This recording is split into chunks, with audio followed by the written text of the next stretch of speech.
پستی کی طرف جھکے رہنے اور خواہشات کے پیچھے چلنے کی تمثیل بیان ہوئی ہے، اور دیکھیے کیسی دل نشیں اور مطابق واقعہ تمثیل ہے۔ اوپر آیات 168 سے 159 میں ان کا حال یہ بیان ہوا تھا کہ خدا نے اپنے انعامات اور اپنی تنبیہات دونوں سے ان کو آزمایا، بلوناہم بالحسنات والسیئات، لیکن یہ اپنی خواہشوں کے ہاتھوں ایسے بے بس رہے کہ نہ انعامات سے ذرا متاثر ہوئے نہ تنبیہات سے، بلکہ ہر طمع نے ان کو ٹھوکر کھلائی اور ہر خواہش کے آگے انہوں نے گھٹنے ٹیک دیے۔ یأخذون مرضى هذا الأدنى ويقولون سيغفر لنا وإن يأتهم أرض مثله يأخذوه۔ ان کی اس حالت کی تمثیل کتے سے دی گئی ہے۔ کتے کو آپ نے دیکھا ہوگا کہ وہ کبھی بحث مستقیم گردن اٹھا کر نہیں چلتا، بلکہ ہمیشہ زمین کو سونگھتا ہوا اور ہر پاک و ناپاک چیز کا اپنی ناک سے جائزہ لیتا ہوا چلتا ہے کہ شاید کوئی چیز کھانے کی مل جائے۔ اس کی رہنما اس کی آنکھ نہیں بلکہ ناک ہوتی ہے جو اس کی خواہشوں کی سراغ رساں ہے۔ پھر اس کی یہ بھی خصلت ہے کہ وہ ہمیشہ اپنی زبان نکالے ہوئے رہتا ہے۔ چمکاریے، پیار کیجیے جب بھی اس کی یہی حالت رہے گی، دھتکاریے، جھٹکیے جب بھی اس کا یہی انداز رہے گا۔ یہ اس کی ہوس اور دنات ہے جو اس کی جبلت پر اس طرح غالب ہے کہ کسی حال میں بھی اس سے جدا نہیں ہوتی۔ بھوکا رہے گا جب بھی اس کو آپ اسی حالت میں پائیں گے، پیٹ بھر کے کھلا دیجیے جب بھی اسی حالت میں دیکھیں گے۔ صاحبوں کے کتے مخمل جھول، ریشمی پٹوں اور چاندنی کے گھنگروؤں سے آراستہ ہوتے ہیں، پیٹ بھر کر گوشت کھاتے ہیں اور دودھ پیتے ہیں، لیکن کار کے اندر صاحب کی بغل میں بیٹھے ہوئے بھی زبان نکالے ہوئے ہوں گے، اور پارک کے اندر سیر کرتے ہوئے بھی زمین میں تلاش کرتے، سونگھتے اپنی ناک کے پیچھے پیچھے چلیں گے۔ فرمایا کہ بالکل یہی حال یہود کا ہے۔ ان کو اپنے نفس پر ذرا قابو نہیں رہا ہے، ان کی قوت ارادہ بالکل معطل ہو چکی ہے۔ اب یہ اپنی خواہشوں کے غلام اور اپنی حرص کے بندے ہیں، اور حرص و دنات ان کی فطرت ثانیہ بن چکی ہے۔ ان کی شکلیں آدمیوں کی ہیں، لیکن ان کی فطرت کتوں کی جبلت کے سانچے میں ڈھل چکی ہے۔ آیت میں تحمل علیہ میرے نزدیک تحمل العصا علیہ یا تحمل الحجر علیہ کے معنی میں ہے، یعنی لکڑی اٹھاؤ یا اس پر پتھر پھینکو، اس کا حال ایک ہی رہے گا۔ لحظہ کے معنی زبان نکالنے کے ہیں اور اس کا غالب استعمال کتے کے لیے ہے۔ ذالک مثل القوم الذین کذبوا الی الآیہ، اس ٹکڑے سے جیسا کہ ہم اوپر اشارہ کر چکے ہیں یہ بات واضح ہوئی کہ یہ تمثیل کسی شخص کی تمثیل نہیں بلکہ اس قوم کی تمثیل ہے جس نے اللہ کی آیات کی تکذیب کی، اور اس سے مراد جیسا کہ ہم نے واضح کیا ہے یہود ہیں۔ سورہ نحل آیات 91 تا 92 کے تحت انشاءاللہ ہم تمثیل کے اس پہلو پر مزید بات کریں گے۔ یہود کی یہ تمثیل جیسا کہ اوپر اشارہ ہم کر چکے ہیں قریش کو سنائی گئی ہے، اور مقصود اس سے قریش کو اس نعمت کی قدر کرنے کے لیے ابھارنا ہے جو اللہ تعالیٰ کی طرف سے آخری شریعت کی شکل میں ان کو مل رہی تھی، لیکن وہ اس کی قدر کرنے کے بجائے اس سے بدک رہے تھے۔ پیغمبر صلی اللہ علیہ وسلم کو ہدایت ہوئی کہ ان کو آیات الہی کی تکذیب کرنے والی قوم کا حال سنا دو کہ جن کو اللہ تعالیٰ نے اپنی آیات سے نوازا، ان کو وہ ان آیات کے ذریعے سے زمین و آسمان دونوں کی سرفرازیاں عطا فرمانا چاہتا تھا، بشرطے کہ وہ اس کی قدر کریں، ان کو اپنائیں اور زندگی میں ان سے رہنمائی حاصل کریں۔ اگر وہ قدر نہیں کرتے بلکہ اپنی خواہشات ہی کے غلام بنے رہتے ہیں تو ان کا حال وہی ہوتا ہے جو یہود کا ہوا۔ ساء مثلا للقوم، مطلب یہ ہے کہ اللہ تعالیٰ کی آیات کی تکذیب کرنے والی قوم اپنی خواہشات کی غلامی کے سبب سے بالکل ہیز بن کے رہ جاتی ہے۔ اس کی مثال جیسا کہ اوپر بیان ہوئی نہایت ہی مکروہ اور گھنونی ہے۔ سو یہ راہ تم نہ اختیار کرنا جو لوگ یہ راہ اختیار کرتے ہیں وہ اللہ کی آیات کا کچھ نہیں بگاڑتے بلکہ خود اپنا ہی بگاڑتے ہیں۔ وہ ان آیات کی ناقدری کر کے خود اپنے ہاتھوں عزت کے تاج کے بجائے اپنے لیے ذلت کا طوق اختیار کرتے ہیں۔ من یہد اللہ، یہ نبی صلی اللہ علیہ وسلم کے لیے تسلی بھی ہے اور قریش کے لیے تہدید و وعید بھی۔ مطلب یہ ہے کہ ہدایت وہی پائیں گے جن کو خدا ہدایت کی توفیق بخشے، اور خدا کی توفیق انہی کو حاصل ہوتی ہے جو ہدایت کے طالب ہوں اور خدا کی عطا کردہ صلاحیتوں کو استعمال کریں۔ جو لوگ اپنی آنکھوں اور اپنے دل و دماغ پر خواہشات کی پٹی باندھ کر زندگی گزارتے ہیں، خدا انہیں گمراہی کے لیے چھوڑ دیتا ہے، اور اصلی نامراد اور بدقسمت لوگ وہی ہیں۔ وَلَقَدْ ذَرَأْنَا لِجَهَنَّمَ كَثِيرًا مِنَ الْجِنِّ وَالْإِنسِ لَهُمْ قُلُوبٌ لَا يَفْقَهُونَ بِهَا وَلَهُمْ أَعْيُنٌ لَا يُبْصِرُونَ بِهَا وَلَهُمْ آذَانٌ لَا يَسْمَعُونَ بِهَا أُولَٰئِكَ كَالْأَنْعَامِ بَلْ هُمْ أَضَلُّ أُولَٰئِكَ هُمُ الْغَافِلُونَ۔ اب یہ بتایا کہ کون لوگ ہیں جو ہدایت سے محروم رہتے ہیں اور بالآخر وہ جہنم کے ایندھن بنتے ہیں۔ فرمایا کہ یہ جنوں اور انسانوں میں سے وہ لوگ ہیں جن کو خدا نے دل تو دیے ہیں لیکن وہ ان سے سمجھنے کا کام نہیں لیتے، ان کو آنکھیں تو بخشی ہیں لیکن وہ ان سے دیکھنے کا کام نہیں لیتے، ان کو کان تو عنایت فرمائے ہیں لیکن وہ ان سے سننے کا کام نہیں لیتے۔ ظاہر ہے کہ یہ سمجھنا، دیکھنا اور سننا اپنے حقیقی مفہوم کے لحاظ سے ہے، یعنی انہوں نے اپنی ساری صلاحیتیں بس اپنی خواہشات کی تابعداری میں لگا رکھی ہیں۔ ان سے ہٹ کر کسی چیز کو سننے، سمجھنے اور اس کو اختیار کرنے کا ان کے اندر دم اور داعیہ نہیں پایا جاتا۔ فرمایا کہ یہ لوگ چوپایوں کے مانند بلکہ ان سے بھی زیادہ بے عقل ہیں۔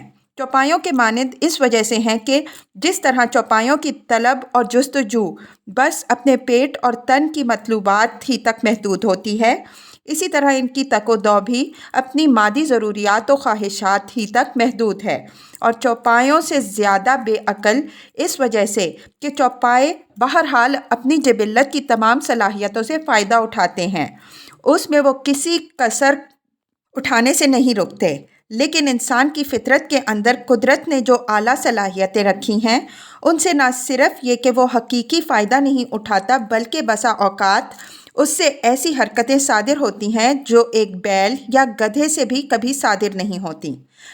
مثلاً انسان ہو کر اتنا بے عقل اور کج فہم بن جاتا ہے کہ درختوں، پتھروں اور جانوروں کی پرستش شروع کر دیتا ہے، لیکن ایک گدھا یا بیل ایسی بے عقلی کبھی نہیں کر سکتا۔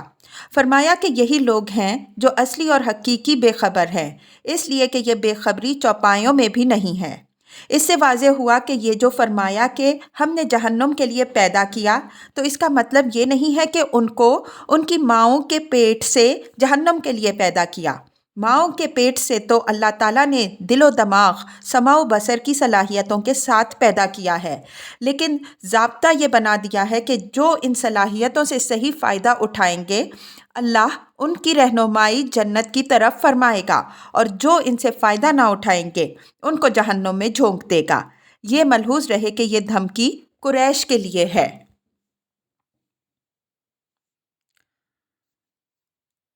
وَلِلَّهِ الْأَسْمَاءُ الْحُسْنَى فَادْعُوهُ بِهَا وَذَرُوا الَّذِينَ يُلْحِدُونَ فِي أَسْمَائِهِ سَيُجْزَوْنَ مَا كَانُوا يَعْمَلُونَ۔ یہ آیت اوپر آیت 172 میں توحید کا عہد فطرت ہونا جو بیان ہوا ہے اس سے متعلق ہے۔ بیچ میں ان لوگوں کا ذکر آ گیا تھا جنہوں نے اللہ کی آیات کی قدر نہیں کی اور خدا کی طرف سے نہایت اعلیٰ صلاحیتیں پا کر اندھے بہرے بن گئے۔ اب یہ فرمایا کہ اللہ کے لیے صرف اچھی ہی صفتیں ہیں اور اچھے ہی نام ہیں، تو اس کو انہی صفتوں سے پکارو اور ان لوگوں کو چھوڑ دو جو صفات الہی کے باب میں گمراہی کی روش اختیار کیے ہوئے ہیں، اس کے شریک ٹھہراتے ہیں یا اس کے بیٹے بیٹیاں مانتے ہیں۔ یہ باتیں خدا کی صفات الوہیت، اس کی شان یکتائی، اس کی قدرت، اس کی بے نیازی اور اس کے علم کی نفی کرنے والی ہیں۔ خدا کو صرف انہی صفات سے متصف کرنا چاہیے جن کا اس کی الوہیت اور اس کی بے ہمگی اور بے ہمتنائی کے ساتھ جوڑ ہو سکے۔ کوئی ایسی صفت اس کی طرف منسوب نہیں کرنی چاہیے جو خالق کو مخلوقات کی صف میں لا کھڑا کرے۔ الہات کا لفظ یہاں صفات الہی کی بے حرمتی کے مفہوم میں استعمال ہوا ہے۔ عربی میں اگر کہیں فلان الحد فی الحرم تو اس کے معنی ہوں گے استحل حرمتہ وانتہاکہا۔ یلحدون فی اسمائہ کے معنی ہوں گے جو خدا کی صفات کی بے حرمتی و بے توقیری کرتے ہیں، یعنی اس کے ساتھ ایسی صفات کا جوڑ لگاتے ہیں جو اس کی ذات و صفات کی اہانت کرنے والی ہیں اور جن سے وہ پاک و برتر ہے۔ یہ جو فرمایا کہ ان کو چھوڑو، تو اس کا مطلب یہ ہے کہ یہ اگر نہیں مانتے تو ان کا معاملہ اللہ کے حوالے کر دو۔ سیجزون ما کانوا یعملون، یہ جو کچھ کر رہے ہیں اس کی سزا عنقریب خود بھگتیں گے۔ وَمِمَّنْ خَلَقْنَا أُمَّةٌ يَهْدُونَ بِالْحَقِّ وَبِهِ يَعْدِلُونَ، یعنی خدا کی مخلوق میں سب ایک ہی طرح کے نہیں ہیں۔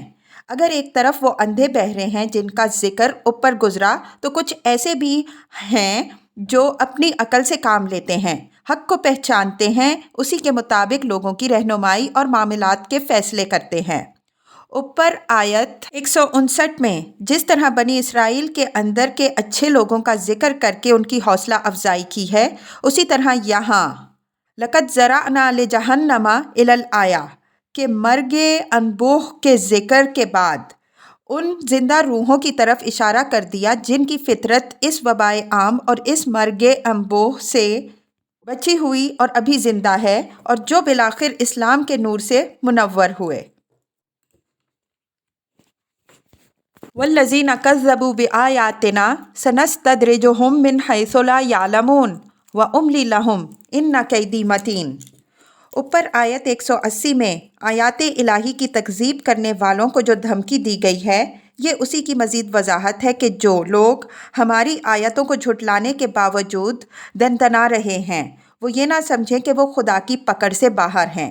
ہم ان کو وہاں سے اپنے ہدف پر لا رہے ہیں جہاں سے ان کو کسی خطرے کا گمان بھی نہیں ہے۔ ہم نے ان کو جو ڈھیل دی ہے اس کو یہ اپنی جیت سمجھتے ہیں، حالانکہ یہی ڈھیل ان کو ہلاکت کا پھندا بن کر پھانس رہی ہے۔ ہم نے یہ ڈھیل اس لیے دی کہ وہ اپنا پیمانہ اچھی طرح بھر لیں کہ ان کے پاس کوئی عذر باقی نہ رہے۔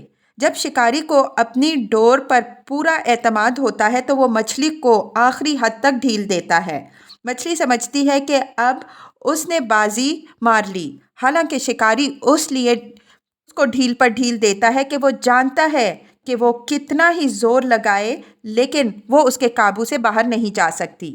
اس کی بھاگ دوڑ اس کے لیے نجات کی راہ نہیں کھولے گی، بلکہ اس کو تھکا کر اتنا چور کر دے گی کہ بالآخر وہ بے جان ہو کر خود بخود گھسٹتی ہوئی کنارے پر آ لگے گی۔ یہی حال خدا کی تدبیر کا ہے۔ اس کی تدبیر نہایت محکم اور اس کی گرفت نہایت شدید ہوتی ہے۔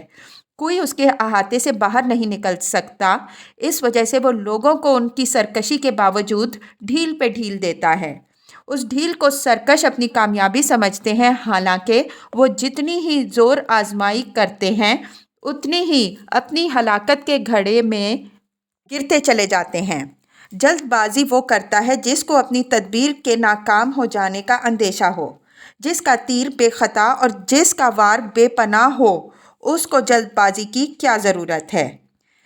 استدرجہ کے معنی ہیں دقاہ من درجۃ الی درجہ، خضعہ اس کو آہستہ آہستہ درجہ بدرجہ چڑھایا لایا، اس کو چکمہ دے دیا۔ یہ اللہ تعالیٰ کے فتنوں میں سے سب سے زیادہ خطرناک فتنہ ہے جس میں اس کے باغی مبتلا کیے جاتے ہیں۔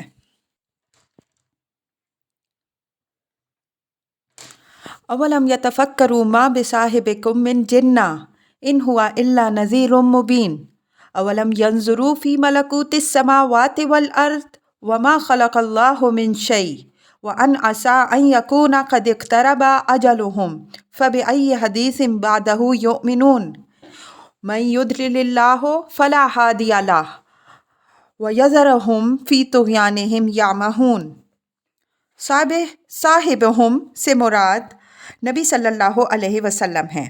اس لفظ کے استعمال سے قریش کو اس امر واقعہ کی طرف توجہ دلانا ہے کہ یہ پیغمبر صلی اللہ علیہ وسلم ان کے لیے کوئی اجنبی شخص نہیں ہے، بلکہ ان کے دن رات کے ساتھی ہیں۔ ان کا بچپن، ان کی جوانی سب انہی کے درمیان اور انہی کے ساتھ گزری ہے۔ ہر دور اور ہر مرحلے میں انہوں نے ان کو دیکھا اور آزمایا ہے، اور ہر طرح کے حالات میں ان کو جانچا اور پرکھا ہے۔ پھر آخر یہ اس امر پر کیوں نہیں غور کرتے کہ جو شخص ہمیشہ اپنی سلامت روی، اپنی صداقت شعاری، اپنی بے غرضی، اپنی پاک بازی، اپنے فکر و رائے کی اصابت اور اپنی دانش و بینش کی پختگی کے اعتبار سے ساری قوم میں گلے سرسبد رہا، دفتن وہ اب خبتی اور دیوانہ کیسے بن گیا؟ آخر ان میں دیوانوں اور خبتیوں کی کون سی بات ان کو نظر آئی؟ یہ دیوانے اور خبتی نہیں ہیں، بلکہ جس طرح ایک نذیر عریاں خطرے کے دیدے باند سے اپنی قوم کو دشمن کے حملے سے ہوشیار کرتا ہے، اسی طرح یہ خدا کے نذیر مبین ہیں جو آنے والے وقت اور تم پر نازل ہونے والے عذاب سے تم کو ڈرا رہے ہیں۔ ان کے اندر تمہیں ہوشیار و بیدار کرنے کے لیے جو بے قراری و بے چینی ہے، اور انہوں نے تمہارے پیچھے اپنے رات دن جو ایک کر رکھے ہیں، تو اس کی وجہ یہ نہیں ہے کہ ان کے دماغ میں کوئی خلل ہے، بلکہ اس کی وجہ یہ ہے کہ وہ اس عظیم خطرے کو اپنی آنکھوں سے دیکھ رہے ہیں جو تمہارے سروں پر منڈلا رہا ہے، اور جو تمہیں بے بصیرتی کے سبب سے نظر نہیں آ رہا۔ یہ جنون نہیں، بلکہ حقیقت کا سچا احساس اور اپنی قوم کی محبت کا بے پایاں جذبہ ہے جو انہیں ہلکاں کیے ہوئے ہے۔ یہ تمہاری انتہائی بلادت، ناسپاسی اور سنگ دلی ہے کہ تم اس کو خبث اور جنون قرار دیتے ہو۔ یہ واضح رہے کہ قریش حضرت صلی اللہ علیہ وسلم کو جو مجنون کہتے تھے تو اس کی وجہ یہ نہیں تھی کہ وہ فی الواقع آپ کو کوئی مجنون سمجھتے تھے۔ آخر قریش کے ذہین لوگ اتنے کودن کیسے ہو سکتے تھے کہ وہ حضرت صلی اللہ علیہ وسلم جیسے پیکر متانت اور رزانت کو مجنون کہیں؟ پھر وہ کہتے تو ان کی بات کو لائق اعتنا کون مانتا؟ اصل یہ ہے کہ حضرت صلی اللہ علیہ وسلم کو رات دن جو اس بات کی لگن تھی کہ اپنی قوم کو اس آنے والے عذاب سے ڈرائیں جو سنت الہی کے بموجب رسول کی تکذیب کی صورت میں لازماً ان پر آ دھمکتا، یہ چیز قریش کے لیڈروں کو بہت عجیب معلوم ہوتی۔ ان کی سمجھ میں یہ بات کسی طرح نہیں آتی تھی کہ آخر ان پر عذاب کدھر سے آ جائے گا اور کیوں آ جائے گا۔ لیکن حضرت صلی اللہ علیہ وسلم جیسے صاحب کردار شخص کا اس طرح ٹوٹ ٹوٹ کر رات دن ان کو اس عذاب سے ڈرانا اور اس جزم و یقین کے ساتھ ڈرانا کہ گویا آنے والے طوفان کو اپنی آنکھوں سے دیکھ رہے ہوں، ایسی صورتحال نہیں تھی جس کو قریش کے لیڈر نظر انداز کر سکیں۔ ان کے لیے ضروری تھا کہ وہ اس کی کوئی توجیہ تلاش کریں۔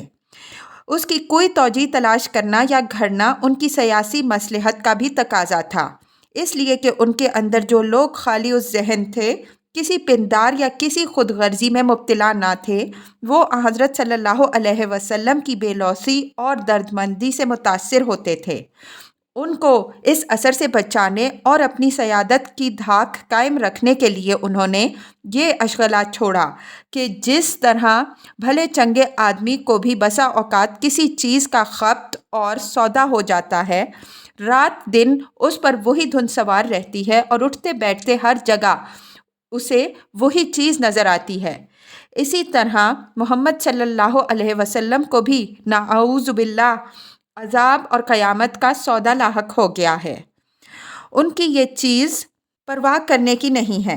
قرآن نے یہاں قریش کی اسی طفل تسلی کی تردید کی ہے کہ جس شخص کو تم مدت العمر کے تجربے سے جانتے ہو کہ توازن فکر و عمل اور اعتدال ذہن و مزاج کے اعتبار سے تمہاری پوری قوم میں کوئی اس کا ثانی نہ ہوا، آج تم اس کو خبتی اور دیوانہ قرار دیتے ہو، جب وہ سن و سال اور رشد و کمال دونوں کی بختگی کا ایک پیکر قدسی ہے۔ نادانو، یہ دیوانہ نہیں بلکہ ایک کھلا ہوا ہوشیار کرنے والا اور ڈرانے والا ہے جو آنے والے طوفان کو اپنی آنکھوں سے دیکھ رہا ہے۔ تو ڈرو اس وقت سے جو ہے آنے والا۔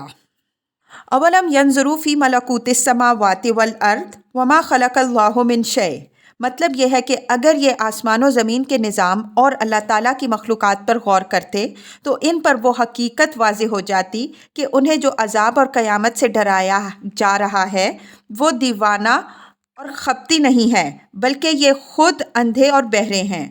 محمد صلی اللہ علیہ وسلم تو جو کچھ کہہ رہے ہیں اس کی صدا اس کائنات کے گوشے گوشے سے اٹھ رہی ہے۔ جو شخص بھی اس کائنات کے نظام پر غور کرے گا وہ پکار اٹھے گا کہ یہ کائنات عبث اور بے غایت اور بے مقصد نہیں ہے، بلکہ یہ لازماً ایک روز جزا و سزا پر منتہا ہونے والی ہے، جس میں فلاح صرف وہی لوگ پائیں گے جو راستی اور پاک بازی کی زندگی بسر کریں گے۔ جو لوگ اس راہ سے ہٹ کر چلیں گے وہ جہنم کے ایندھن بنیں گے۔ یہ اس مجموعی نظام کائنات کی ایک ایسی شہادت ہے جس کو صرف وہی لوگ جھٹلا سکتے ہیں جو عقل و شعور کے کان اور آنکھیں بند کیے بیٹھے ہوں۔ پھر اس مجموعی کائنات کا ایک ایک جز بھی اس حقیقت نفس الامری کی شہادت پکار پکار کر دے رہا ہے۔ خدا نے جو چیز بھی بنائی ہے وہ اس کی قدرت، حکمت، رحمت اور ربوبیت کا مظہر ہے، اور اس نے اس کے لیے ایک مدت بھی ٹھہرائی ہے۔ پھر کس طرح ممکن ہے کہ جس حکیم و قدیر ذات کا کوئی کام بھی حکمت سے خالی نہیں ہے وہ اس دنیا کو یوں ہی چھوڑے رکھے، اس کے خیر و شر میں کوئی امتیاز نہ کرے، اور جس نے ہر چیز کے لیے ایک اجل معین کی وہ اس مجموعی دنیا اور اس کی قوموں کے لیے کوئی اجل معین نہ کرے۔ یہاں یہ امر ملحوظ رہے کہ آسمان و زمین کے نظام میں غور جس نتیجے تک آدمی کو پہنچاتا ہے اس کے ایک حصے کو جو واضح ہے یہاں حذف کر دیا ہے۔ اگر اس حذف کو کھول دیا جائے تو پوری بات یوں ہوگی کہ کیا انہوں نے آسمان و زمین کے نظام اور اللہ کی پیدا کی ہوئی چیزوں میں غور نہیں کیا کہ ان پر یہ حقیقت واضح ہو جاتی کہ اللہ نے یہ کارخانہ عبث نہیں پیدا کیا۔ بعض جگہ اس محذوف کو واضح کر دیا گیا ہے، مثلاً وَيَتَفَكَّرُونَ فِي خَلْقِ السَّمَاوَاتِ وَالْأَرْضِ رَبَّنَا مَا خَلَقْتَ هَٰذَا بَاطِلًا سُبْحَانَكَ فَقِنَا عَذَابَ النَّارِ، آل عمران 191۔ اور وہ آسمانوں اور زمین کی خلقت پر غور کرتے ہیں اور پکار اٹھتے ہیں کہ اے رب، تو نے یہ کارخانہ عبث نہیں بنایا، تو پاک ہے کہ کوئی عبث کام کرے، تو ہمیں دوزخ کے عذاب سے بچائیو۔ وَأَنْ عَسَىٰ أَنْ يَكُونَ قَدِ اقْتَرَبَ أَجَلُهُمْ، یہ اسی محذوف پر عطف ہے جس کی طرف ہم نے اوپر اشارہ کیا، یعنی اگر یہ آسمان و زمین کے نظام اور مخلوقات الہی کی حکمتوں پر غور کرتے تو ان پر اس کائنات کا بامقصد اور ایک اجل معین کے لیے ہونا بھی واضح ہو جاتا، اور ان پر یہ بات بھی کھل جاتی کہ کیا عجب کہ اب ان کی وہ اجل بھی قریب آ لگی ہو جس سے پیغمبر صلی اللہ علیہ وسلم ان کو ہوشیار کر رہے ہیں، اس لیے کہ جب اس دنیا کو خدا نے کھیل تماشے کے لیے نہیں بنایا ہے تو آخر وہ ان کو شترے بے مہار کی طرح کیوں چھوڑے رکھے گا، جس طرح دوسری قوموں نے جن کی تاریخ اوپر بیان ہوئی۔ اللہ نے پکڑا، اب انہیں بھی پکڑے تو کیا بعید ہے۔ یہ گویا پیغمبر صلی اللہ علیہ وسلم کی تائید میں آفاقی شہادت کی طرف اشارہ ہے کہ پیغمبر جو کچھ کہہ رہے ہیں اس کو خبط پر محمول نہ کرو، بلکہ اس اپنی بلادت اور سرگزشتگی پر ماتم کرو۔ فَبِأَيِّ حَدِيثٍ بَعْدَهُ يُؤْمِنُونَ، بعدہ کی ضمیر کے مرجع کے بارے میں دو قول ہو سکتے ہیں، ایک اجل جس کا ذکر اوپر گزرا اور دوسرے قرآن جس کی آیات کی تکذیب کا یہ سارا نتیجہ ظاہر ہو رہا ہے۔ استاذ محترم رحمہ اللہ کا رجحان دوسرے قول کی طرف معلوم ہوتا ہے، لیکن میرا رجحان غالب پہلے قول کی طرف ہے کہ جب وہ اجل آ دھمکے گی تو پھر کس بات پر ایمان لائیں گے۔ ایمان لانے کا وقت تو اب ہے، لیکن یہ منتظر ہیں کہ پیغمبر جس انجام کی دھمکی سنا رہے ہیں اس کو دیکھ لیں گے تب ایمان لائیں گے۔ لیکن ان بدبختوں سے کوئی پوچھے کہ پھر ایمان لانے کے لیے کون سی بات باقی رہ جائے گی جس پر وہ ایمان لائیں گے، پھر تو سارا قصہ ہی ختم ہو جائے گا۔ جھگڑا جس چیز کے ماننے نہ ماننے کا ہے وہ تو اسی وقت تک ہے جب تک اس کا ظہور نہیں ہوتا۔ جب وہ ظاہر ہو گئی تو ماننا تو کیا، انکار کیا تو کیا، پھر تو نتیجہ بھگتنا ہے، نہ کہ کوئی چیز ماننے کے لیے باقی رہ جائے گی جس پر ان سے ایمان لانے کے لیے کہا جائے گا۔ من یضلل اللہ الی الآیہ، اوپر والا ٹکڑا جیسا کہ واضح ہے حسرت کے انداز میں ہے۔ اسی مضمون کی یہ تاکید مزید ہے کہ جن لوگوں کی سمجھ میں اتنی واضح بات نہیں آ رہی ہے در حقیقت وہ سنت الہی کی زد میں آئے ہوئے ہیں، اور جو لوگ سنت الہی کی زد میں آ چکے ہوں ان کو کوئی ہدایت نہیں دے سکتا۔ ایسے لوگ اپنی سرکشی میں بھٹکتے ہی رہتے ہیں۔